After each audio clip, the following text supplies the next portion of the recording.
Welcome to More Than Our Story, where our mission is to inspire through profiling incredible people.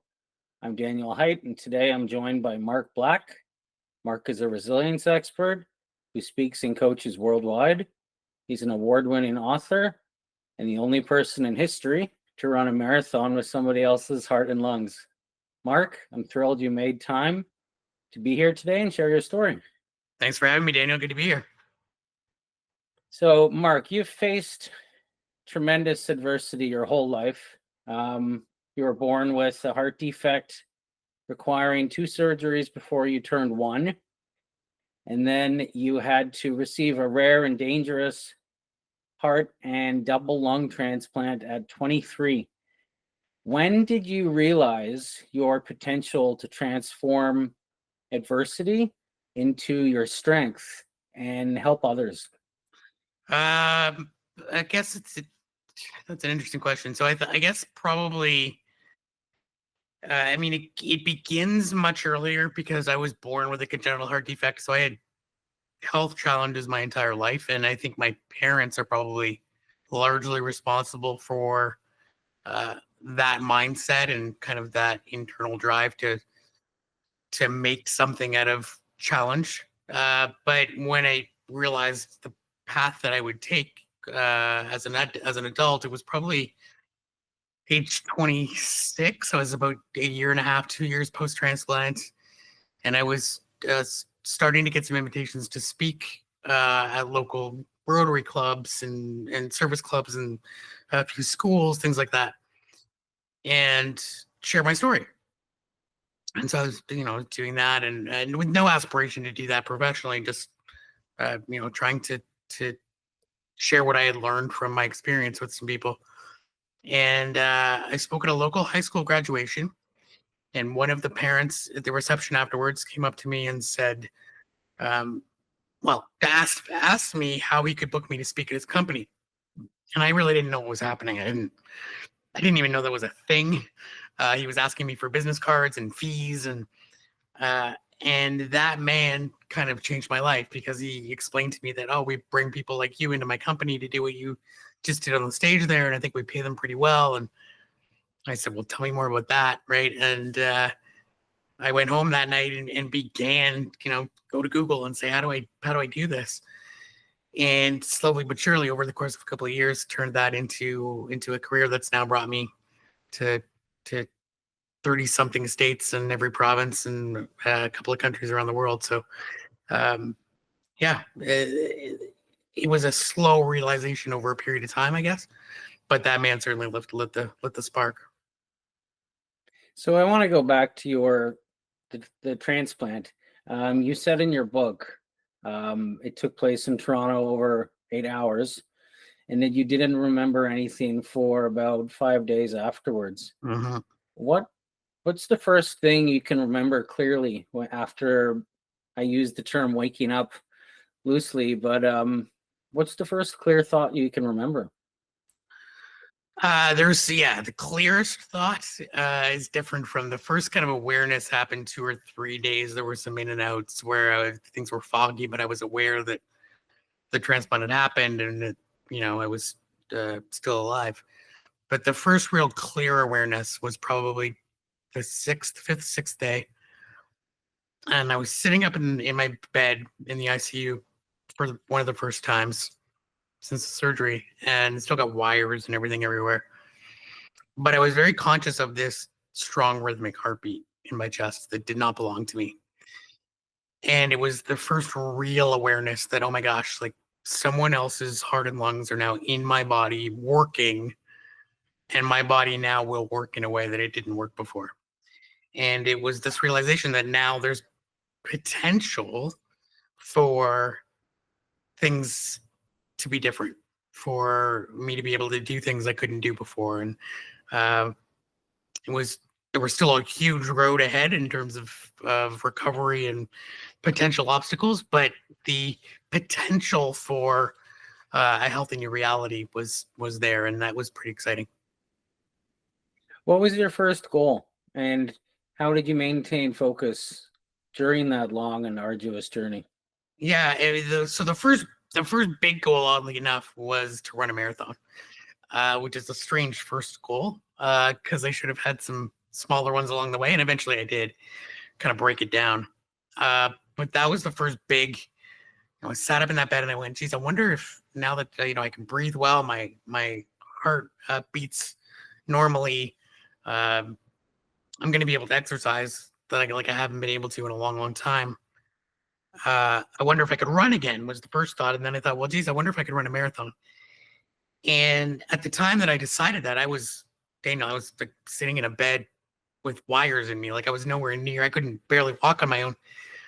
But I went to mandatory rehab. We had this rehab program that they made every transplant patient do after the transplant, where you'd go to the hospital every other day for months and lift weights and walk on the treadmill and just try and regain basic strength. And on the last day of rehab, I forced myself to jog on the treadmill for a couple of minutes. And I remember the physiotherapist telling me that's probably not a good idea. It's probably going to be painful. Like, it's not dangerous to you, but it's probably going to hurt. And she was right. It did. The impact on my rib cage that had not healed yet was painful, but it showed me that was possible. And I thought, well, okay, if I can jog a few steps, then that means I can do the necessary physical motion. I just need to train my body to be able to do it for a long period of time. And so I left rehab with that in mind and started the process of, can I run a 5K? Can I run a 10K? Can I run a half marathon? And it took 2.5 years, but eventually got there. So your adversities have continued. As of recently, you've spoken about how you've had to undergo dialysis. How did that come about? So, I mean, when I had my transplant, my heart and lung transplant in 2002, the doctors said, you've got about a 50-50 shot to live 5 years with this transplant. So a very high risk surgery. And then even post-surgery, lots of risks in terms of infection and rejection. But I was facing death in the next year. So 50-50 odds to make it 5 years was better than that. So, I didn't feel like I was taking a risk by being listed for the transplant. Once the transplant was over and things were going fairly smoothly, they said, okay, well, your next big risk is long-term. If you survive long-term, if you're lucky enough to do that, the medications we're giving you to prevent rejection of these organs take a toll on your liver and your kidneys. And so, you're facing a number of potential negative outcomes. One of them is rejection of the organs. That's there forever.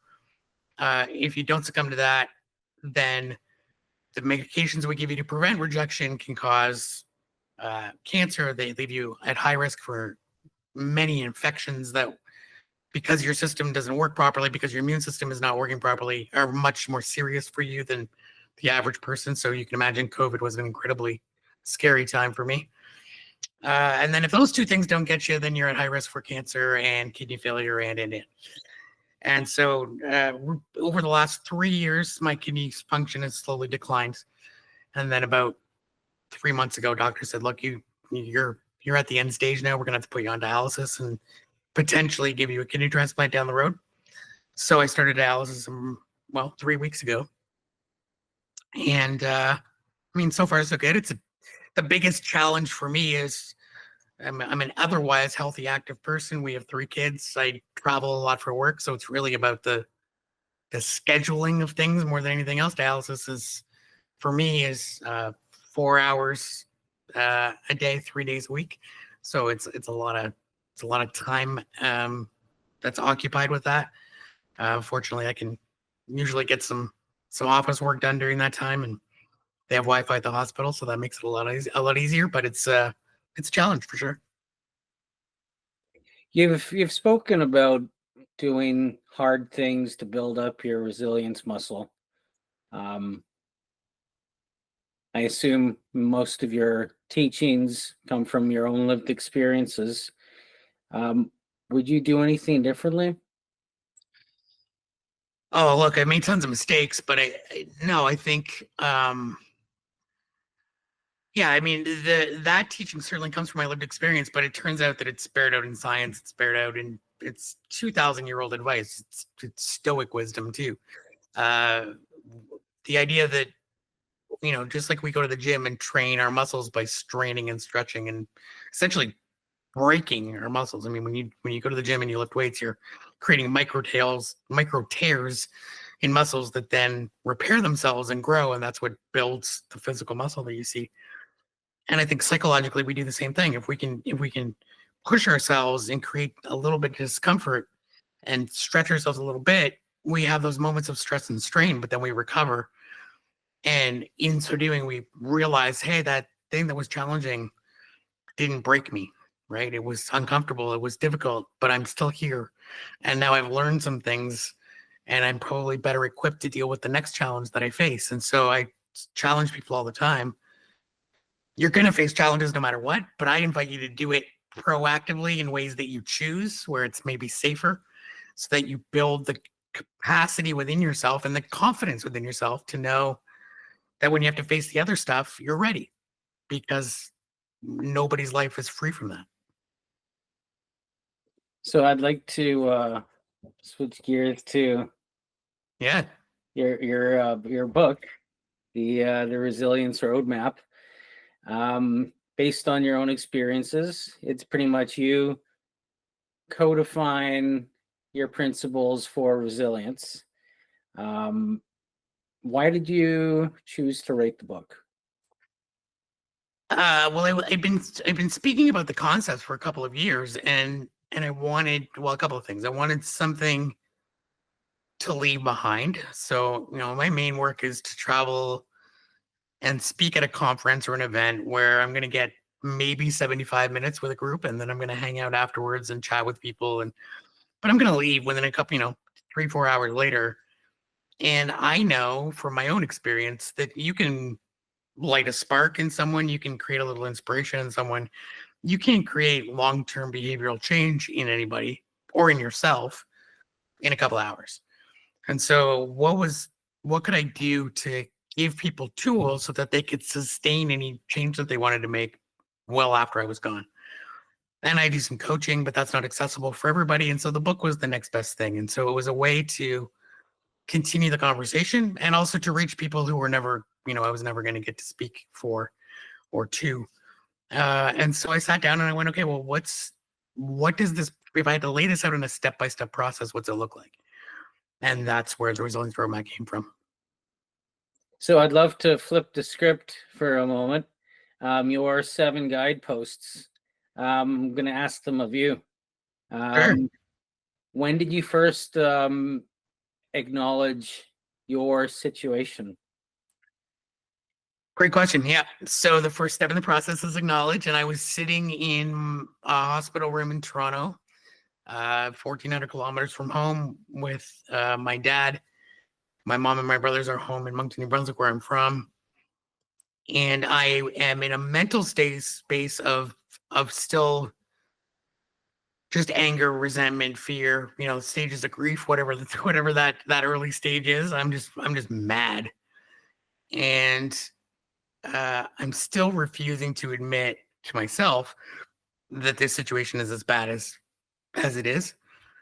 And probably over a couple of weeks, as the reality set in that I'm not leaving this place either until I get a transplant or until I die, one of the two.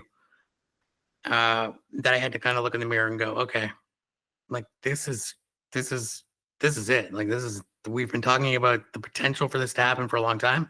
It's here. And you can either face it or be angry about it, but it's not going away. So your next step, agency. I really loved the analogy you used about the elephants that were conditioned to believe that they couldn't break the small metaphorical rope around their neck. What was the metaphorical rope that you needed to overcome? Good question. I think it was so for those watching, the story, whether or not it's true or not, it's a great analogy. Is that the elephant trainers would tie elephants to posts with big chains, and then over time the chain would get smaller, and then they would use a rope, and then eventually a string. And so pretty net by the end, there's really nothing holding them. I mean, that elephant could just go like this and snap the string and walk away. But because it's been conditioned that it can't get loose, it doesn't try anymore. And I think, we all do that, right? We all build up these metaphorical walls around ourselves and tell ourselves we can't do this, we can't do that. And what was mine? I'm sure I've had a few along the way. I think probably the biggest one at that time was the statistics. The statistics were of me having a successful transplant were very close to zero. The doctor said, look, you've got congenital heart disease. People with congenital illness don't survive these surgeries as well as people that are healthy for a long time and develop something later in life. You need 3 organs instead of 1. You're physically small in stature. I'm 4'11", I weigh 120 pounds. It's very hard to find donor lungs, especially, but heart and lungs that will fit a body your size. And you need 3 organs. So it's a much more complicated surgery. And so by the time you go through all those stats, the odds of this happening are pretty close to nil. And as positive as I was trying to be, as optimistic as I tried to be, I couldn't shake the reality that this is probably not going to happen. And that was probably the biggest thing to overcome, was to figure out a way to live in a space between accepting that it may never happen and also hoping that it would. Speaking of acceptance, that's your next step. Yeah. How long did the gap between, as you put it, the oh no and now what? How long was that for you? Yeah, so the gap between oh no and now what is that, oh no, this thing happened that I didn't expect or didn't want, and then now what am I going to do about it, right? And the gap can be 10 seconds, you're cut off in traffic and then you go on with your day, or it can be 10 years. We know people, maybe somebody watching this right now had something happen to them 5, 10, 15 years ago, and they're still trying to get past it. I would say the gap for me was probably 2-3 months from the time of, okay, you need a heart lung transplant and you need it like yesterday, which was I was told when I was in Halifax before we even got to Toronto in April or May, I guess, of 2001, to the time I was admitted to hospital to wait for the transplant, which was almost a year later. During that time, I was many times kind of in that gap, back and forth in and out of the gap of trying to make sense of it and trying to hope that it was a bad dream or something. And then I finally kind of settled in a couple of months into the hospital, into the reality of, look, this is my new normal. This is my new reality. I hope that one day I get a transplant and I get out of here. But if I don't, I need to make peace with that and use whatever time I have as, in the best way that I can. So this is the incredible one, the aspiration part. It was less than a week after your operation, your transplant. You had decided you were going to run a marathon. Did you tell anybody, and what did they say? I took a little while, I think, to tell anybody. Yeah. But I did eventually ask. I told my parents, and then I asked my doctors. And I'm really lucky. One of the main cardiologist, the main heart doctor who was following me, is like an adventurer by spirit. Anyway, she mountain bikes down cliffs and does crazy things like that on her time off. She's gone to the Arctic Circle with one of her patients to show people what heart transplant patients can do. She's one of those people. So I asked her, look, I'm thinking about running a marathon. Is there anything, is there any reason why I can't do that? And she said, well, no, your heart works fine. Your new heart is great. So you're limited by, your own endurance and your leg strength. Listen to your body. And if you feel totally exhausted, you need to stop. But otherwise, just you're welcome to push yourself as much as you like. And so that gave me the kind of green light to say, okay, well, let's see if I can do this. And like anybody who trained for their first marathon will tell you, there's lots of moments where you say, I don't know if I can do this. But ultimately, I was able to. So why a marathon? What did that? Yeah. Yeah, it doesn't make much sense. I think it was mostly because that, in my mind, represented the hardest thing a human person could do physically. It's not. I mean, people do ultra marathons and they do triathlons and they do other things that are far beyond that. But in my mind at that time, that was like the apex thing that you could accomplish. And so, because keeping in mind, before I start, I can 3 weeks before the transplant, I can't walk a flight of stairs without getting out of breath. So to run a marathon is the ultimate end, like the all opposite end of that spectrum of wellness. And so that seemed like the logical, if I can do that, I can do anything kind of thing. And so that became, and I knew how to do that. I knew what was involved. I knew like, okay, that's 42.2 kilometers. I know there are races I can register for. I know there's running programs and training programs I can take to prepare. So I kind of had a bit of an idea of what the path was.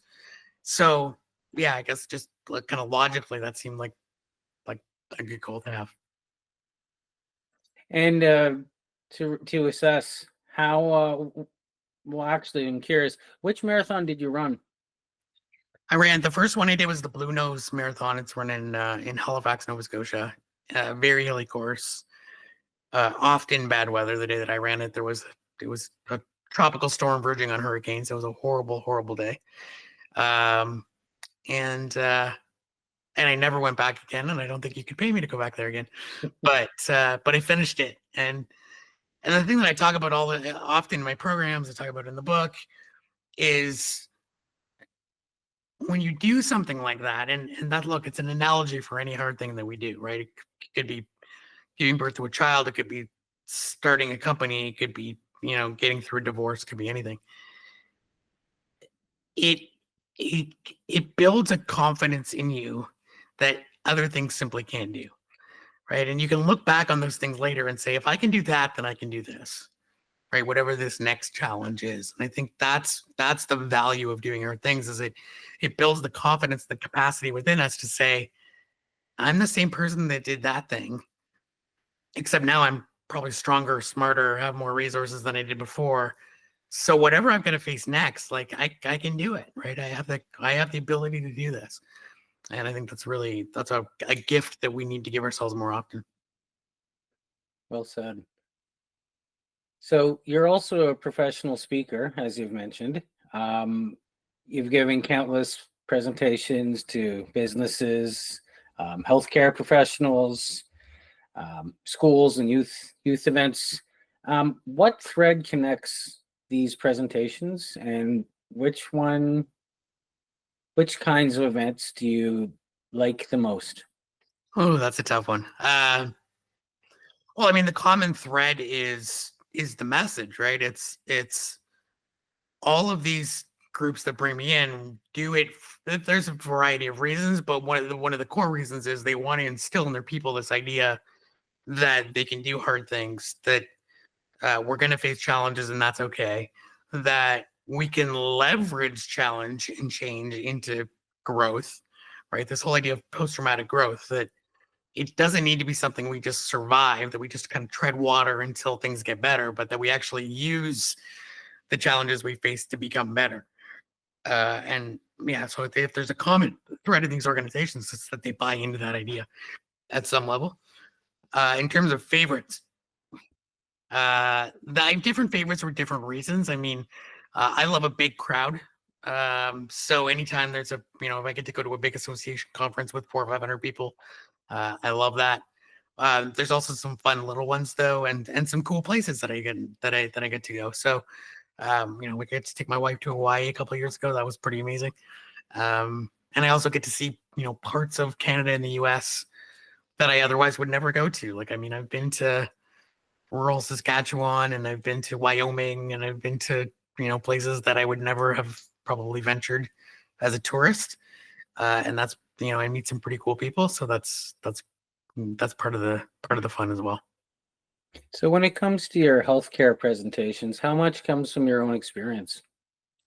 When I'm speaking to healthcare, it gets deeply personal because, I'm speaking to nurses primarily, sometimes doctors, physiotherapists.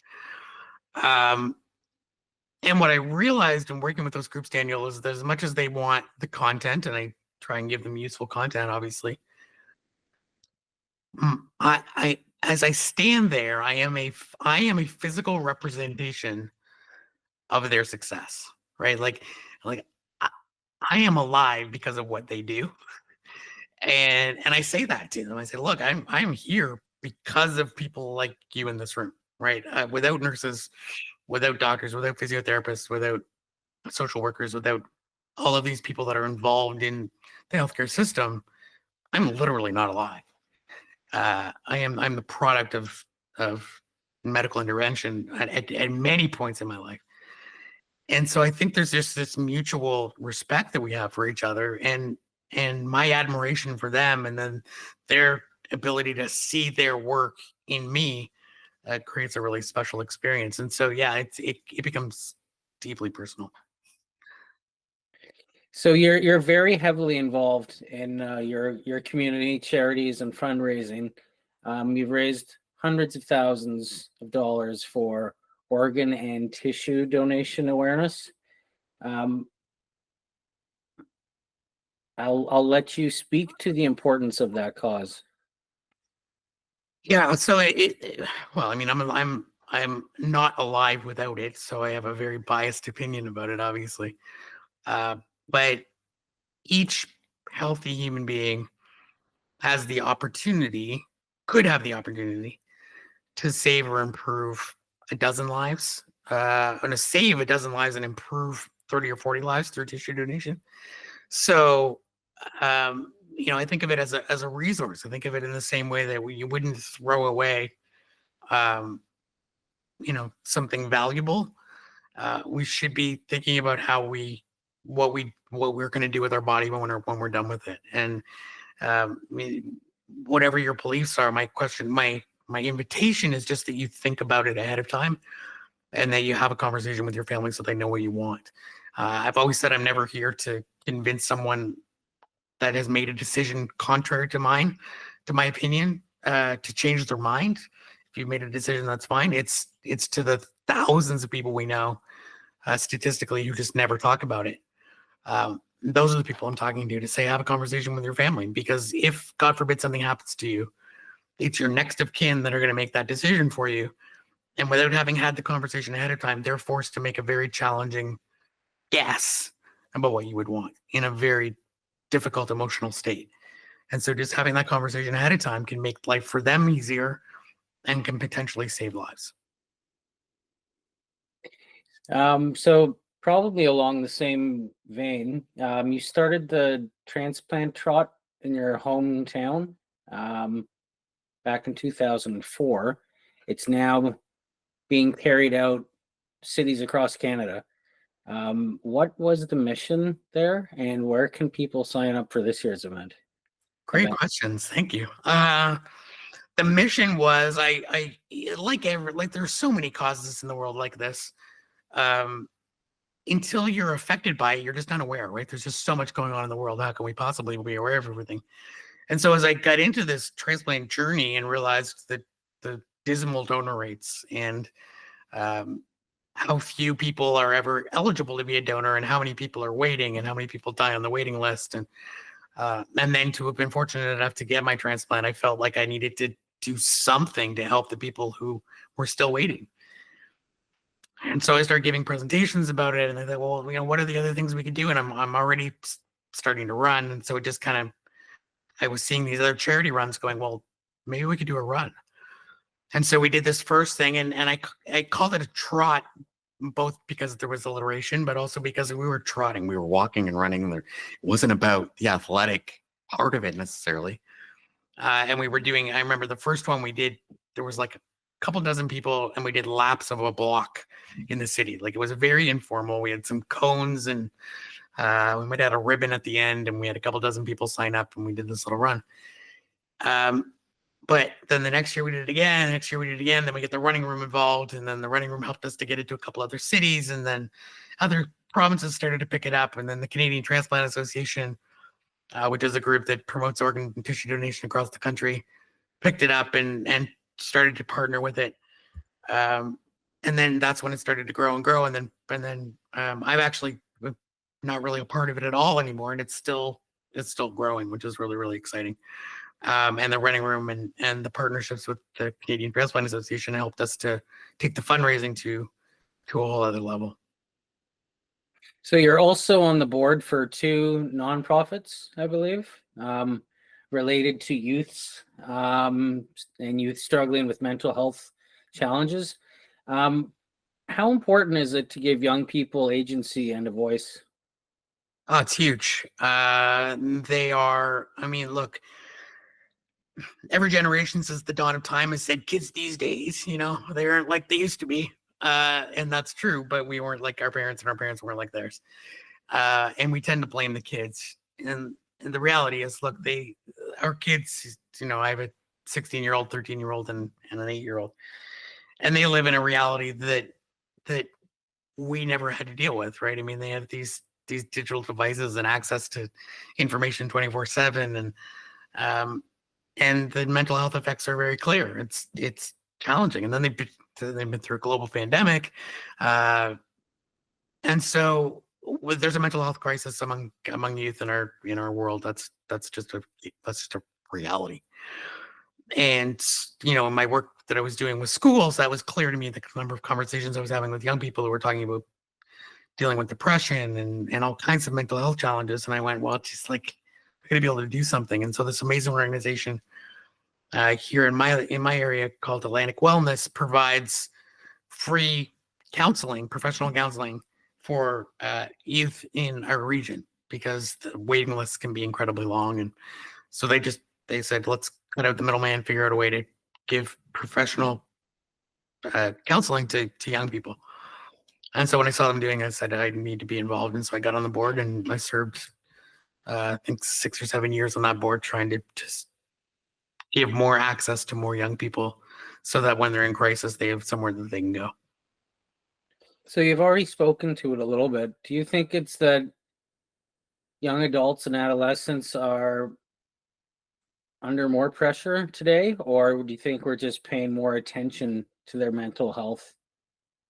Yeah, that's a good question. I always hesitate to say more or less than, because it's comparing apples and oranges. The situations are different. But certainly they're under a lot of pressure, much of which is self-imposed. But they also don't have the same social support network, I think, or they're not tapped into it in the same way that maybe we were. And then again, the digital devices are having an impact. So there's a lot of variables at play. And, I think this is really important as parents, as adults who want to support young people, is just to make sure that they know that they have a safe place to vent and to ask questions and to get support, because it's very, very easy. I mean, we know, even as adults, how easy it is to kind of just implode and go inward and isolate, and just, you can go in your room and be on this thing and be in your own little world. And that can be very, very isolating for young people. And then we had a pandemic where they were physically isolated for a long period of time. So, yeah, I don't have the answers, except that we need to be there and to give them every support that we can. Well said.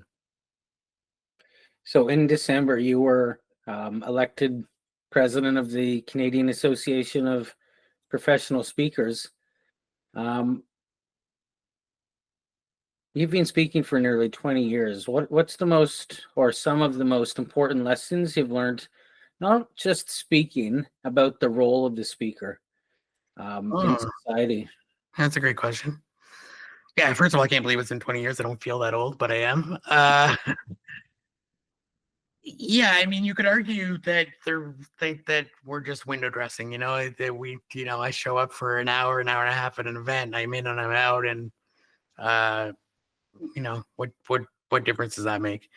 My hope and my experience has been that it often takes an outside perspective, right? So if I'm coming in either in a school context, I'm coming in as the adult that isn't the parent or the teacher. In an association or corporate environment, I'm coming in as the outsider who's not a member of the association, who's not an employee of the company. And when you're the outsider, you have the ability to first of all, see things in a way that the other people can't see, because when you're inside the jar, you can't read the label. You can't see the forest for the trees, whatever analogy you want to use. So you get kind of that different perspective. And you also kind of have a permission to say some things that maybe the people who are there all the time don't have the permission to say, or are afraid to say because of the consequences they might have to suffer afterwards. And so I'm able to kind of come in and give people a point of view and a perspective that maybe others don't have, or that others are not able to share. And that's, I think, the biggest value that a speaker can give. So what does resilience mean to you? Resilience is not bouncing back. That is the analogy that is commonly given.